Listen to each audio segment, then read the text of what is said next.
Friends ഇത് iPhone 12 Pro Max ആണ്. ഇതിന് കംപ്ലൈന്റ് കസ്റ്റമർ പറഞ്ഞാൽ വൈഫൈയും ബ്ലൂടൂത്തും അതുപോലെ മൊബൈൽ ഡാറ്റ വർക്കിംഗ് ഇല്ല. നിങ്ങൾക്ക് കാണാൻ പറ്റും ടോപ്പിൽ നോ സർവീസ്, അതുപോലെ വൈഫൈ എനേബിൾഡ് ആണെന്നില്ല, ബ്ലൂടൂത്ത് സെർച്ചിങ് ആണ്. ബോട്ടിൽ മൊബൈൽ ഡാറ്റ ഇഷ്യൂ, അതുപോലെ തന്നെ മോഡം മെമ്പറും വൈഫൈ അഡ്രസ്സും കാണിക്കുന്നില്ല. ഡിവൈസ് പവർ ഓഫ് ചെയ്തതിനു ശേഷം ബോട്ടം സ്ക്രൂ റിമൂവ് ചെയ്യുക. സെപ്പറേറ്റർ വെച്ച് ഡിസ്പ്ലേ ഡാമേജ് വരാതെ ഓപ്പൺ ചെയ്തതിനു ശേഷം അതിനകത്ത് തന്നെ സ്ക്രൂ ഷീൽഡും പ്രോപ്പറായിട്ട് റിമൂവ് ചെയ്യണം. സ്ക്രൂ പോലും മിസ്സാക്കിയതിനു ശേഷം മദർ ബോർഡ് സേഫ് ആയിട്ട് റിമൂവ് ചെയ്യുക. DC കണക്ട് ചെയ്ത് ചെക്ക് ചെയ്യുമ്പോഴത്തേക്കും കാണാൻ പറ്റും ആംബിയർ റൺ ആവുന്നുണ്ട്, പക്ഷേ എനിക്ക് കുറയുന്നില്ല. ഈ ഒരു കംപ്ലൈന്റ് കൂടുതലും ലെയറിന്റെ പ്രശ്നം വരാം. കാരണം താഴെ പോയി കഴിഞ്ഞ് കഴിഞ്ഞാൽ 12 സീരീസ് തൊട്ട് ലെയറിന് ഡാമേജ് വരുന്നത്. അപ്പോൾ നമുക്ക് നേരെ മൈക്രോസ്കോപ്പിൽ ചെക്ക് ചെയ്യാം. ലെയറിന് നല്ല ഗ്യാപ്പ് കാണുന്നുണ്ട്, ബോൾസ് ഒന്നും പിടിച്ചിട്ടില്ല. നേരെ മദർ ബോർഡ് സപ്രസ് ചെയ്തതിനു ശേഷം മൈക്രോസ്കോപ്പിൽ ചെക്ക് ചെയ്യുമ്പോഴത്തേക്കും ഡാമേജ് കാണുന്നുണ്ട്.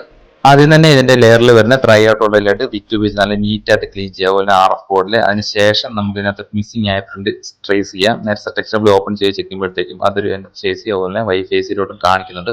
അപ്പോൾ നമുക്ക് നേരെ പ്രിന്റ് ഇട്ട് കൊടുക്കാം. ചെറിയ സ്ക്രാച്ചിന് ശേഷം നമ്മൾ ജമ്പർ പാഡാണ് യൂസ് ചെയ്യുന്നത്. പാഡ് ഉപയോഗിച്ച് നല്ല രീതിയിൽ നമ്മൾ ജമ്പർ ചെയ്ത് കൊടുക്കുകയാണ് കണക്ഷൻ.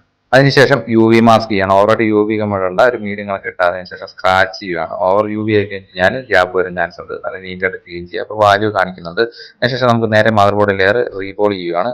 ഓവർ PPD അപ്ലൈ ചെയ്യാൻ പാടില്ല, ഒരു മീഡിയം കണക്ക് PPD അപ്ലൈ ചെയ്യാവുള്ളൂ.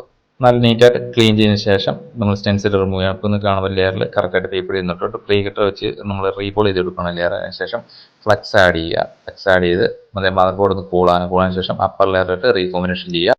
അതിനുശേഷം DC കണക്ട് ചെയ്ത് ചെക്ക് ചെയ്ത് നോക്കാം ഓക്കെ ആയിട്ടുണ്ടോ എന്ന്. നിങ്ങൾക്ക് കാണാൻ പറ്റും ഇപ്പോൾ ആംബിയർ എടുക്കുന്നുണ്ട്, അതുപോലെ ആംബിയർ കുറയുന്നുണ്ട്.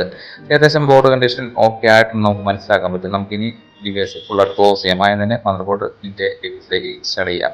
മദർ ബോർഡിലുള്ള സ്ട്രിപ്പ് പ്രോപ്പറായിട്ട് തന്നെ കണക്ട് ചെയ്യുകയാണ്. ഓവർ ടൈറ്റ് ആയ സ്ക്രൂ ഒക്കെ. അതിനുശേഷം കംപ്ലീറ്റ് ഷീൽഡ് സ്ക്രൂ തിരിച്ച് ഫിക്സ് ചെയ്യണം. ഒരു സ്ക്രൂ പോലും മിസ്സാക്കല്. കംപ്ലീറ്റ് ക്ലീൻ ചെയ്ത് ഡസ്റ്റ് റിമൂവ് ചെയ്ത് ഡിസ്പ്ലേ ക്ലോസ് ചെയ്യുക. ബോട്ടം സ്ക്രൂ ടൈറ്റ് ചെയ്ത ഡിവൈസ് പെർഫെക്റ്റ് ആയിട്ട് ക്ലീൻ ചെയ്തതിനു ശേഷം പവർ ഓൺ ചെയ്ത് ചെക്ക് ചെയ്യണം. നമുക്ക് കാണാൻ പറ്റും നോസിം അവൈലബിൾ എന്ന് പറഞ്ഞ മെസ്സേജ് വന്നിട്ടുണ്ട്. അതുപോലെ ബോർഡിനകത്ത് വൈഫൈ അഡ്രസ് ഒക്കെ തിരിച്ച് വന്നിട്ടുണ്ട്. വൈഫൈ ബ്ലൂടൂത്തും മൊബൈൽ ഡാറ്റയിലും ഓക്കെയാണ്. ഇതുപോലത്തെ വ്യത്യസ്തമായ പുതിയ വീഡിയോ ആയിട്ട് വീണ്ടും കാണുമ്പോൾ വീഡിയോ മറക്കല്ലേ.